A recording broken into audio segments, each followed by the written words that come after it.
ಇವತ್ತು ನಾವು ಬಾಳೆಕಾಯಿ ಮಸಾಲ ತವಾ ಫ್ರೈ ಯಾವ ರೀತಿ ಮನೇಲೇ ಮಾಡ್ಕೊಳ್ಳೋದು ಸಿಂಪಲ್ಲಾಗಿ ಅಂತ ನೋಡೋದು ಬನ್ನಿ. ತುಂಬಾ ಟೇಸ್ಟಿಯಾಗಿರುತ್ತೆ. ಡಾಬಾಲೆಲ್ಲ ಮಾಡೋ ಥರನೇ ಇರುತ್ತೆ. ಯಾವ ರೀತಿ ಮಾಡೋದ ಏನೇನು ಬೇಕು ಅಂತ ನೋಡೋದ ಬನ್ನಿ ಇವತ್ತು.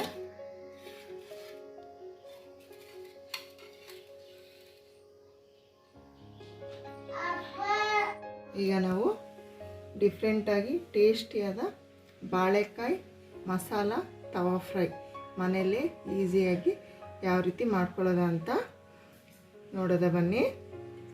ಈಗ ಬಾಳೆಕಾಯಿನ ಸಿಪ್ಪೆ ತೆಗೆದು ಉದ್ದುದಾಗಿ ಕಟ್ ಮಾಡಿಕೊಂಡು ನೀರಿಗೆ ಹಾಕ್ಕೊಂಡಿದ್ದೀನಿ.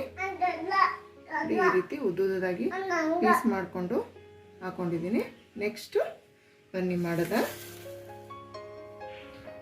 ನೋಡಿ. ಇಲ್ಲಿ ಈಗ ಬಾಳೆಕಾಯಿ ಈ ರೀತಿ ಪೀಸ್ ಮಾಡ್ಕೊಂಡಿದ್ದೀವಲ್ಲ ಅದನ್ನು ಒಂದು ತಟ್ಟೆಗೆ ತಗೊಳ್ಳೋದ.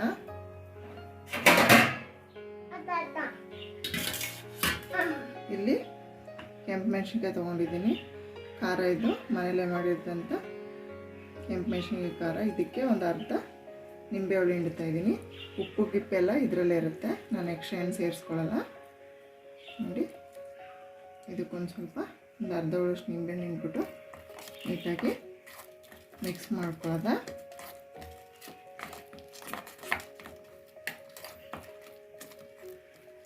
ಈಗ ನೆಕ್ಸ್ಟು ನಾವು ಬಾಳೆಕಾಯಿ ಕಟ್ ಮಾಡ್ಕೊಂಡಿದ್ದೀವಲ್ಲ ಅದನ್ನು ತಗೊಂಡು ಅದಕ್ಕೆ ಈ ರೀತಿ ಇದನ್ನೆಲ್ಲ ಇದಕ್ಕೆ ನೀಟಾಗಿ ಹಿಂಗೆ ಹಚ್ಕೊಳ್ಳೋದ. ಈ ರೀತಿ ಚೆನ್ನಾಗಿ ಹಚ್ಕೊಳ್ಳೋದ. ಈ ರೀತಿ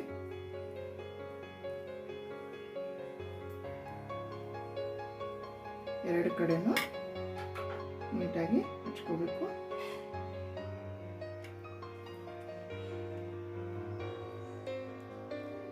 ನೀಟಾಗಿ ಈ ರೀತಿ ಸ್ಪ್ರೆಡ್ ಮಾಡ್ಕೊಳ್ಳೋದ.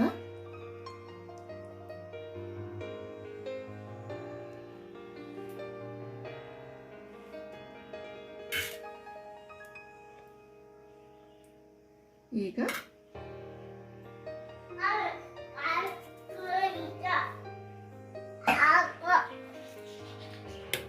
ಬ್ರೆಡ್ ಕ್ರಮ್ಸ್ ತೊಗೊಂಡಿದ್ದೀನಿ, ಅದರಲ್ಲಿ ಇದನ್ನು ಈಗ ಈ ರೀತಿ ಡಿಪ್ ಮಾಡೋದ. ಆ ಕಡೆ ಈ ಕಡೆ ನೀಟಾಗಿ ಬ್ರೆಡ್ ಕ್ರಮ್ಸ್ನ ಇದ್ರ ಮೇಲ್ಗಡೆ ಈ ರೀತಿ ಡ್ರಿಪ್ ಮಾಡ್ಕೊಳ್ಳೋದ. ಈ ರೀತಿ ಇದು ಊಟಕ್ಕೆ ಸೈಡ್ ಡಿಶ್ಗೆ ಅಥವಾ ಸಂಜೆ ಟೈಮ್ಗೆ ಹಂಗೆ ತಿನ್ನೋಕ್ಕೂ ಕೂಡ ತುಂಬಾ ಟೇಸ್ಟಿಯಾಗಿರುತ್ತೆ. ಈಗ ಇದನ್ನು ಇಲ್ಲಿ ಒಂದು ತಟ್ಟೆಗೆ ಟ್ರಾನ್ಸ್ಫರ್ ಮಾಡ್ಕೊಳ್ಳೋದ. ಈಗ ನೋಡಿ ತವಾ ಬಿಸಿ ಮಾಡೋಕೆ ಇಟ್ಟಿದ್ದೀನಿ. ಅದ್ರ ಮೇಲೆ ಒಂದು ಸ್ವಲ್ಪ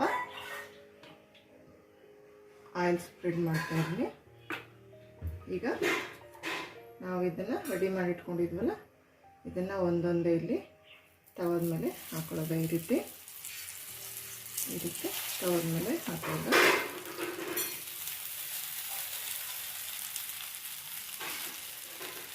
ಇದು ಶಾಲೋ ಫ್ರೈ ಮಾಡ್ತಾ ಇದ್ದೀನಿ ನಾನು. ಈ ರೀತಿ ಹಾಕ್ಕೊಂಡು ಸ್ವಲ್ಪನೇ ಎಣ್ಣೆ ಹಾಕ್ಕೊಳ್ತೀನಿ ನಾನು.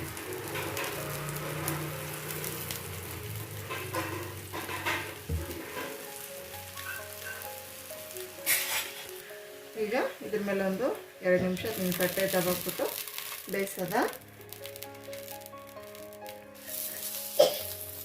ನೋಡಿ ಈ ರೀತಿ ರಿವರ್ಸ್ ಮಾಡ್ಕೋಬೇಕು.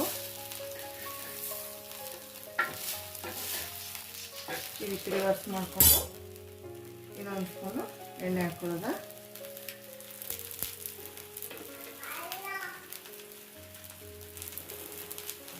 ಇದನ್ನು ಲೋ ಫ್ಲೇಮಲ್ಲೇ ಇಟ್ಟು ಬೇಯಿಸ್ಬೇಕು, ಅಂದರೆ ಚೆನ್ನಾಗಿ ಬೇಯುತ್ತೆ. ನೋಡಿ ಈಗ ಬಾಳೆಕಾಯಿ ಮಸಾಲ ತವಾ ಫ್ರೈ ರೆಡಿ ಇದೆ. ತುಂಬಾ ಟೇಸ್ಟಿಯಾಗಿರುತ್ತೆ. ನೀವು ಟ್ರೈ ಮಾಡಿ ನೋಡಿ. ಸೇಮ್ ರೆಸ್ಟೋರೆಂಟ್ ಮತ್ತು ಡಾಬಾ ಕಡೆಯಲ್ಲಿ ಮಾಡೋ ಥರನೇ ಇರುತ್ತೆ. ಈಗ ಇದನ್ನ ಸರ್ವ್ ಮಾಡೋದ.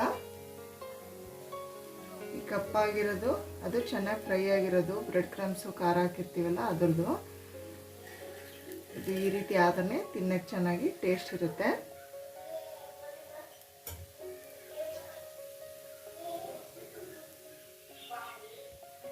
ಈಗ ಇದು ರೆಡಿಯಾಗಿದೆ, ಬನ್ನಿ ಸರ್ವ್ ಮಾಡೋದಾ.